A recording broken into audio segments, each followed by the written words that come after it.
Welcome to Talk World Radio, a half-hour discussion of politics as if the people mattered. I'm David Swanson. This week on Talk World Radio, we are talking about abolishing the police. Our guest, Brian Bean, is the author of Their End is Our Beginning, Cops, Capitalism, and Abolition, which I have just read and highly recommend. Brian Bean is a Chicago-based socialist organizer, writer, and agitator, originally from North Carolina. They are one of the founding editors of Rampant magazine. Their work has been published in Truthout, Jacobin, Tempest, Spectre, Red Flag, New Politics, Socialist Worker, International Viewpoint, and more. They co-edited and contributed to the book Palestine, a Socialist Introduction, which I have not yet read, but now want to read. Brian Bean, welcome to Talk World Radio. Thank you for having me, David. Thanks for coming on. I've got a million questions, but maybe you want to just start with the basic idea. Why should we abolish the police? Well, the basic idea is that the police are presumed to be an answer for a bunch of social problems, everything from crime to mental health to domestic violence. And they do very poorly at resolving those social problems and actually usually make things worse. They're an inherently violent institution that history has proven that they are unreformable overall. And so I think the simple prospect of abolition is that we can organize our society in a way that provides safety for everyone, that does not depend upon a armed body of swaggering guards who murder more and more people every single year. In fact, one of the things that struck me most about this book was some of the statistics that I didn't know that were quite incredible. Even though I am not new to wanting to abolish the police, you wrote in the book, if you're killed by someone you don't know, there's a 1 in 3 chance that the killer was a police officer. Is that true? That's incredible. It is. I mean, there's two things that are present there. The first is there's this mythology of uh, people lurking in alleyways ready to kill you. And that mythology of the kind of like stranger murderer is one of these many mythologies that prop up the very existence of the police. Um, and so if you really look down at it, the police not only are not a solution to social problems, they themselves are a social problem, as that stat points out. I also found it pretty persuasive. I'm sort of reading these books as how would this read to someone who doesn't want to abolish the police, and I think people might be persuaded somewhat by this argument. That very little of policing is actually what we're told and what we see on police shows and so forth, that only the tiniest little percentage of it is addressing crimes and solving crimes and so forth. Is that right? Can you explain that? Yeah, I mean, if you just look at, yeah, I'm glad you mentioned TV shows because there's this preponderance, this huge percentage of television shows are police procedurals. This is another component of this mythology, propaganda, as Alec Karakazantzis talks about, that's used to prop up a tool of the ruling class. And on the a point of solving crime, if you look at another stat, if you compile the amount of times in which the police catch and convict and then find guilty the person they think caused the crime, it's like 2% of the time. And so what that means is that you have a better chance of taking a deck of playing cards and on your first try pulling out an ace of spades than having a cop solve your crime. And so they're deplorably bad at even the thing that they say is their main function. And correct me if I'm wrong, you also point out in the book that many of the crimes they solve, maybe the majority of the crimes they solve by somebody who saw it, pointing out to them who did what, which didn't require any skill on behalf of the witness, could have been pointed out to someone other than a bunch of armed, militaristic troops. Exactly. And even just like what they consider the crimes that they so-called police are an entirely class-based structure. And so many of the so-called crimes, police-reported crimes that they deal with are things that are people who are doing things because of the miserable conditions of capitalism. People who do things in order to survive or get by, while the amount of money that is lost for, say, retail theft, so just one example, is actually way less than the amount of money that is lost via wage theft. But you see armies of police in shopping areas like Chicago's downtown Millennium Magnificent Mile who are there to protect that property, but the office that is responsible for, catching people who carry out wage theft is like three guys in the basement of City Hall. And so the priorities about what is even considered a social ill is entirely class constructed, which belies the very mythology as far as why that they are present in the first place. We saw last week a virtual army of police in New York City guarding the sale of illegally stolen land in Palestine. And regardless of whether they did a good job or not, and any of the flaws of the people they were guarding against, they should have been arresting the sellers of the illegal land in Palestine instead of guarding them, right? Yeah, exactly. I mean, Benjamin Netanyahu can carry out a genocide fully recorded in the open face of everyone in the entire world and walk around, but some kid takes a liquor bottle from a corner store in Chicago and a phalanx of cops swoop in to save the day. It shows the completely misguided priorities of this capitalist system that we live in. And the evidence you cite in the book, the evidence is very weak, even taking the police's definition of what is a crime and the statistics that come mostly from the police. The evidence is very weak that more police results in less crime. Yeah, I mean, if you just dip into any of the research around criminality and like ratio, like per capita policing, there's no correlation between crime rate decreasing and the amount of police per capita. It's even the case in which some of the places that have the highest instances of policing are some of the places that are afflicted the most by community violence. And it's Um, always been the case. That's the thing. People are like, oh, we're just going to make a small twitch and we'll fix things. Like the police have failed at the thing they're supposed to do for the entirety of their existence. The first um, investigation on police behavior was, I think, in 1841 in New York, the Luxnow Commission. And the findings of that commission was the front page headline in the New York Times. And the front page headline in huge letters said, entire department corrupt. And then went on to talk about how every New Yorker from all stripes of life fear these blah, blah, blah, blah, blah. And so they have been doing a bad job. They have been beating up and murdering working class people since their inception. So it is very consistent and they failed. If you look at stuff like the amount of money that's paid out for when police admit they do wrong, right? For lawsuits and for wrongful behaviors, it's it's millions and billions of dollars every year in some of these big departments. And it's like imagine if a library was performing so poorly, a public library was performing so poorly that they had to pay out millions of dollars because of their own misbehavior they admitted, that department would be shut down in a second. But that does not happen with the police because that is the amount that they're willing to pay, the they being the ruling class, the amount they're willing to pay to maintain this monopoly of violence, to maintain this power they exercise up and down every street by the so-called boys in blue. on top, Brian Bean, on top of all the police shows on our TVs and movie screens, there are endless disaster movies where a disaster strikes and people lose their minds and everyone it becomes a sociopathic monster and so forth. And this is what people seriously believe, that everyone is a sociopathic monster unless the police are there. And Right. in reality, whenever there's a disaster, everybody becomes their best self, and people have these glorious, fond memories of how nice it was to be helping each other out during the disaster. And so the instances you cite in the book where police have been drastically reduced or eliminated, a police strike or some area sealing itself off from the police, you actually haven't seen this increase in crime, this disaster that we're told to fear, right? Yeah, entirely.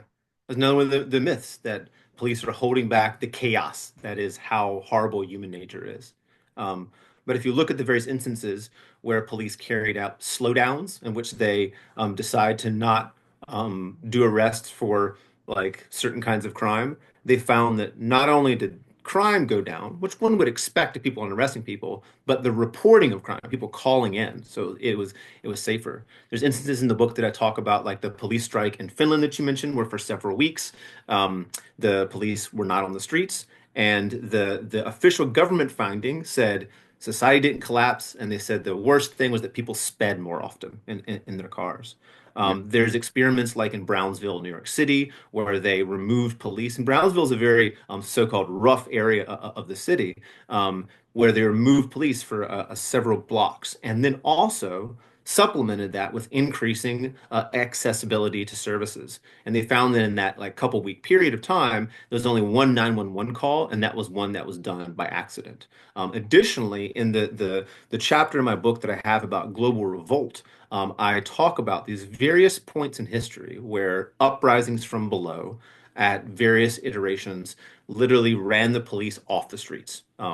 In Cairo in 2011, in Northern Ireland, in Derry in 1968, 1972, in South Africa, 1986. And in doing this work, I interviewed a number of the activist participants who were participating in, or some people who went to these areas in which they ran the police off the streets. And one of the things that I found in doing these interviews is that nearly every single person I was interviewing, not asked by me, they just brought this up of their own volition, said, that was the safest I ever felt in my entire life. Like they all said some variation of that without me even asking that question. And that was one of the things that was surprising me, because I had a thesis, if you will, as well as writing the book, but the personal emotive awareness of safety in these moments, like you said, where people band together, particularly in collective struggle, are solidaristic. And through solidarity is where we'll find our safety, not in the paranoia that is put forward by the police, who are telling you there's a criminal around every corner and we need these armed paramilitary goons in order to protect us from our neighbors. It's a very pessimistic view that I think doesn't really match with the historical record if you really get into it. I think you're right. We're speaking with Brian Bean. The book is called Their End is Our Beginning: Cops, Capitalism, and Abolition. Brian, I think an important part of the case for abolishing the police is what you can do instead of the police. And it seems like anything that armed police can do, unarmed alternatives can do better, including all the steps that we know but don't take to actually reduce crime through reducing poverty, providing health care, providing mental health care, providing better lives, providing conflict resolution that isn't police, et cetera. And you make this case in the book as well, right? Yeah. Yeah, I mean, there's so many examples of alternatives that are put in place that do things that police have been tasked with doing, and it's very successful. I think the most common one that people know about is, I think, particularly since the George Floyd uprising, you've seen a rise in various cities and municipalities who are having trained social workers, and paramedics, and peer workers who are responding to mental health crises. And in many of those places, so Denver, their STAR program, and Eugene, Oregon's CAHOOTS program, in both of those, they found that in like 1% of the time, these workers then had to call in the police, which would be a moment in which they felt like they couldn't control it. But that's such a small fraction, and shows that in the gross majority of situations, people who are actually trained experts in this field, in the situation, are able to handle the situation. And so you can imagine a similar modality around questions of domestic violence, around all a different manner of different social problems that are the product of this system of capitalism.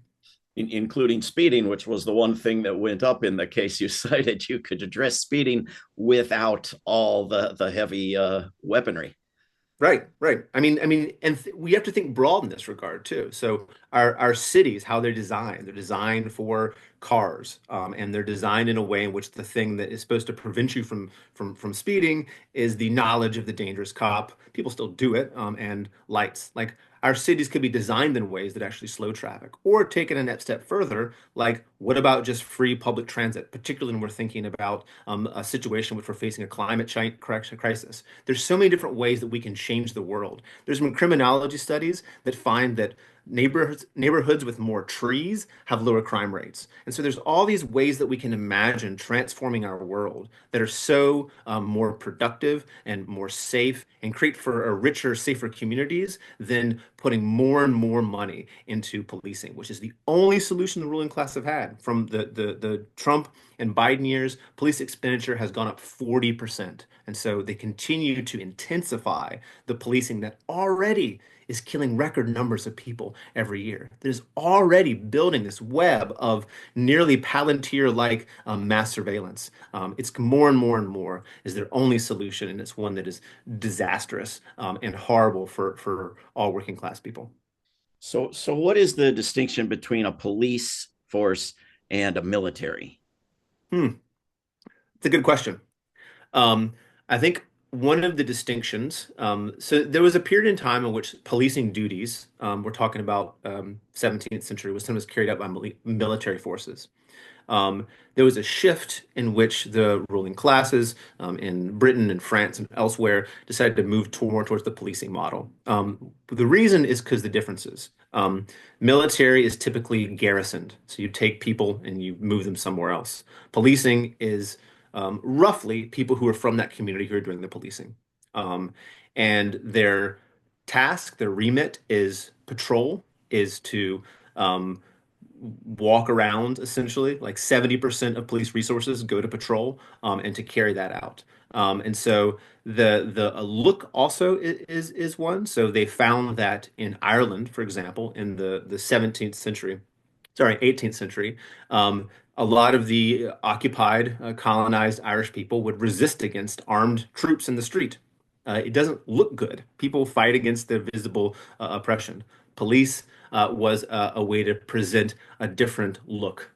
It's not armed soldiers, but it's another, a public institution. So there's all manner of different things that are ideologically, but also that have a certain function. So militaries are good for fighting, traditional wars, peasant wars, those sorts of things. They're not quite as good at doing crowd control in multiple cities all across a locality, which is how working class revolt has played out. They're not quite as good as that, and they're expensive. Police are, even though all the money is being spent, massive amounts of money, they are also cheaper than maintaining a military. So there's a bunch of different reasons and differences why that shift historically moved towards police being the primary domestic security apparatus of the capitalist state.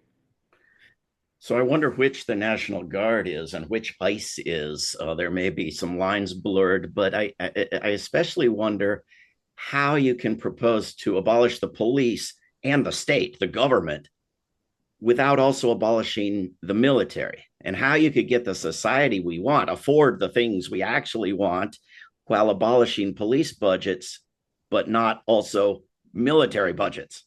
Yeah. I mean, the book's focus is on the police, but outside of that, I think definitely the military and the amount of money that has gone into these weapons of death is a big problem. If you think about the history of revolutionary movements, there's an interesting pattern, I think, gets at your question. And that is in many of these historical moments when the people rise up in mass uprising, a common thing that happens is that the military will split. Sides of the military will turn to the people. And a lot of that has to do with, again, the class base of the military. I think it's another discussion to see what is different now with the current U.S. military. That's a longer discussion. But in general, the historical trend is that the military, under pressure from below, will sometimes split and turn to the side at points of time with the mass uprising.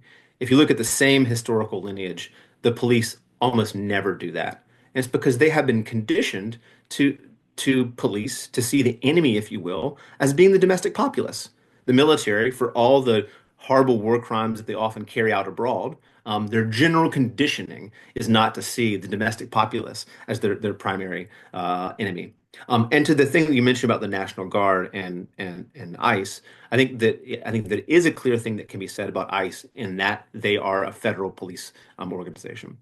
So the same kind of patrol is not the same, but I think their behavior, their remit under and including with the Border Patrol is a policing institution in a pretty explicit way. And that's why their expansion under Trump is so terrifying, because he's building up a federal policing apparatus that exists alongside and able to centralize multiple departments together, both locally and federally, to intensify the police state on all levels. So when you envision a revolutionized society, self-governance, socialism, no police, no mass incarceration, etc., you still imagine there being militaries there. I mean, I think that in way down the road, I think we would not need militaries because I think socialism as a system would have to be international. And so you don't need a armed body that carries out the whims of the local ruling class of a country if you have a system internationally built on solidarity and cooperation. So no. Another really stunning statistic in the book, I thought 75% of US federal employees are members of a body of armed troops of one sort or another, mostly the military, and 40 or 50% of local governments personnel as well are police. Is that Yeah. And the thing about that number, too, that is remarkable is I pulled these numbers before Trump came in and emptied out a lot of the departments. So the percentage is even more. So he's emptied out these departments and added tens of thousands of ICE operatives. So even the 75 number that I quoted before is actually even more linked to that. And I did those tabulations because looking at the question of the state, and it refers back to an articulation that the Russian revolutionary Vladimir Lenin talked about, where he described the state as a special body of armed men. And I'll leave that gendered for a polemical point. Um, a special body of armed men. I think some people think about the state now as being different than that, more complicated. It has services and it does things for the betterment of most people. But like at its base, if you really look at the numbers, that's still what it is. And I think as the social safety net, as the apparatus is further stripped away, we saw Trump do that, then the basic framework of what the state is, which is this monopoly on violent force, becomes even more apparent. I think ICE is a really good example of that people are seeing every day. But when it comes to things like militarism and even policing and certainly incarceration, Mhm. no place else on earth resembles the United States. I mean, it's a completely different animal. Do we apply the same analysis to everywhere? It always strikes me that something is 1,000 times worse in the United States. So we say, well, it can't possibly be reformed or improved. We have to simply abolish it. Of course, I do want to abolish police, Right.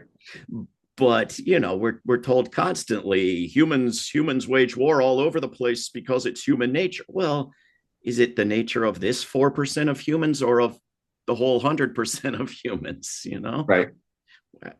Yeah, I mean the U.S. police force is especially massive and especially violent. I think as far as police murder, the U.S., South Africa, and Brazil are far above every other country.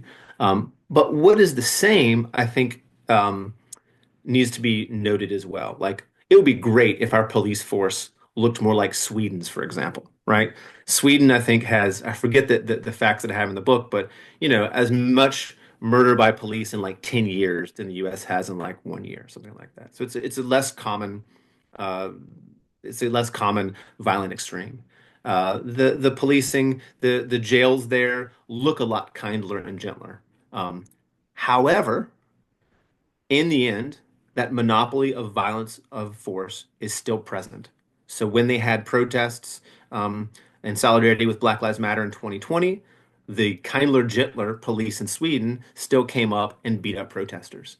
And as the crises of global capitalism have created migration patterns that the right wing of many countries are donning xenophobic attitudes to, we've seen the policing in Sweden become a little more intensified. The number of prisons actually are increasing and being built. And so what you see is that places where there's less social tension and social crisis, there's less need for the police on behalf of the ruling class. But under capitalism, that will never be reconciled entirely. And so with that, the police will always be of use. So they may be kindly gentler at a moment, but they're there waiting in the wings when it's time to do their duty to go out there and harass black and brown people and migrants, to beat up protests, to break down picket lines, and to ensure that when we march and strive to change the world in a radical fashion, that they are the main shock troops in front of us that we have to push through to get to the future that we want. They've also, of course, just put 18 U.S. military bases in Sweden, which doesn't come without its own influence. Yes. We've got just a couple of minutes left, Brian Bean, and I struggle with your conclusion to the book, because I see mass movements as succeeding and being mass movements when they're nonviolent. And you sort of propose a nonviolent movement that's also violent. And that seems like a big hurdle to get it to be a mass movement, but also to create something out of it that's going to be without violence, that's going to be without armed troops, if you get there through the use and glorification of armed troops. Yeah, I mean, I'm not proposing violence, and I think that it has been true that militarized guerrilla action is a recipe for failure for the left. Um, Mass movements that are able to be largely nonviolent have been the most effective. I think the one thing that I would add is at certain points, our movements may need to be defended. And with that, I think fetishizing nonviolence won't get us very far, as long as we don't similarly fetishize violence in some way that becomes adventuristic or loses the fact that popular support and popular participation, our numbers and our ability to shut down struggle, that is our main strength, and we can't lose sight of that, even if the question of defending of our movement comes to play. Well, I agree with that. It's a terrific book. I highly recommend it. I hope you will go out and get it. It is called Their End is Our Beginning: Cops, Capitalism, and Abolition, by our guest, Brian Bean. Brian, thank you for writing this book and everything you're doing, and for coming on Talk World Radio. Thanks for having me, David. This is Talk World Radio. I'm David Swanson. Take action at rootsaction.org. Help end war at worldbeyondwar.org. Read or listen to today's Peace Almanac entry at peacealmanac.org. All past shows can be heard at talkworldradio.org. Talk World Radio is produced in Charlottesville, Virginia, and syndicated by Pacifica Network. There is no way to peace. Peace is the way.